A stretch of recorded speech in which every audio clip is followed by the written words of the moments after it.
In your interviews, you're always going to get certain questions. Tell me about yourself, probably some technical questions depending on which kind of interview you're at, but you're almost always going to get some behavioral questions, if not many, depending on your interviewer. Now, obviously, answering behavioral questions isn't going to overcome a lack of technical knowledge. If you're going for a job as a senior developer, you're going to need to know a little bit of coding. But if you're a technical wizard, that won't necessarily help you once these behavioral questions start being asked. With that in mind, there are two reasons why they ask these behavioral questions. The first one is to disqualify you.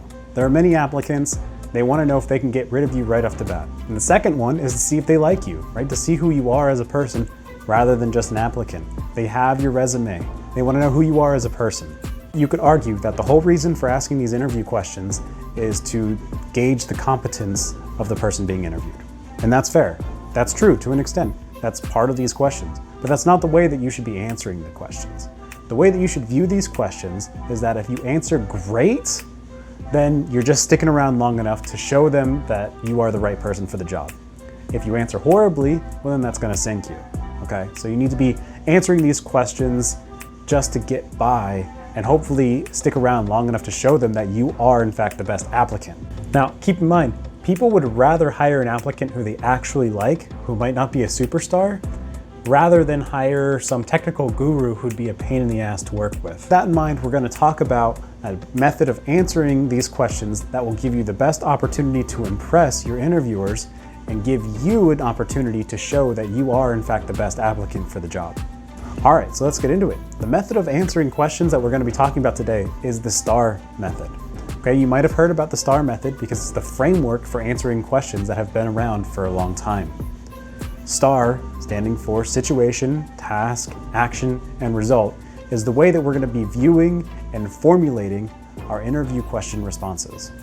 These are going to be our 4 pillars of our response so that if you do it right, you'll end up in the best light and show the interviewers why that you were meant for this job. So let's take a look at what a S.T.A.R response actually looks like. Now this response is already broken up into the S.T.A.R method. So the situation. While I was working at a job at a service desk, there was a period of time when we started to receive more negative feedback than normal from customers who were submitting incidents. I was tasked with investigating the customer complaints in our incident lifecycle to determine the underlying cause and see if we could make changes to improve the customer experience.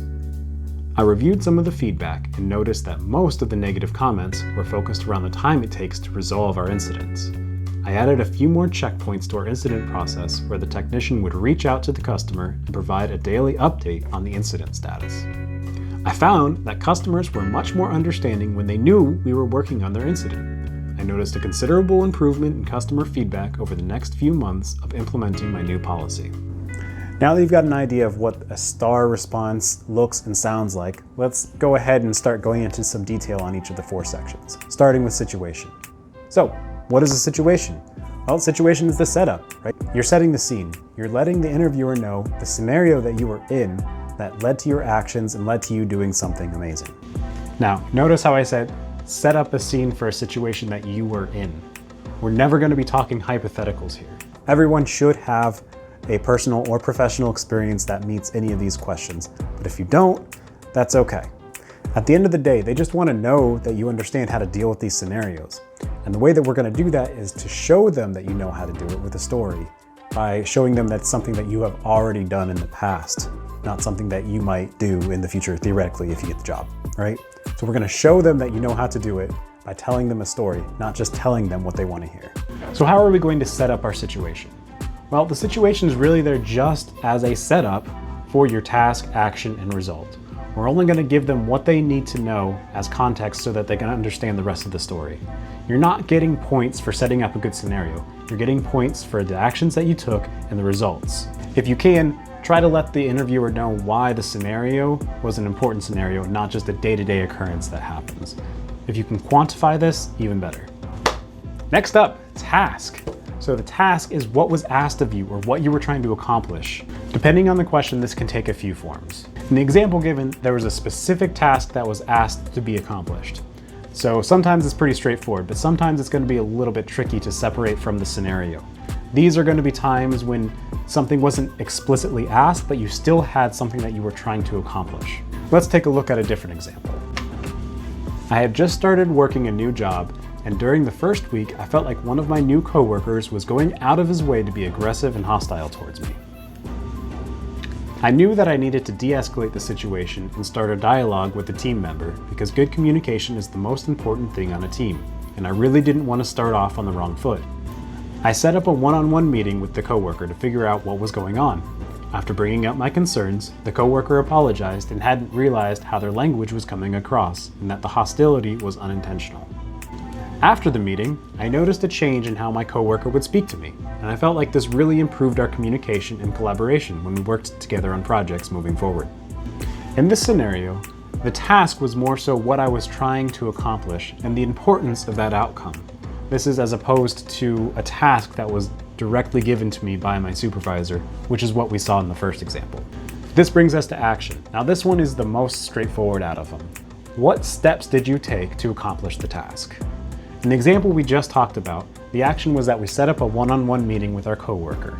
Now it helps to throw in some qualifications for your action, such as I did ABC because XYZ, right? Let them know why you took those actions, because what they really want to know is that you understood why you were taking those actions to solve the problem in the first place.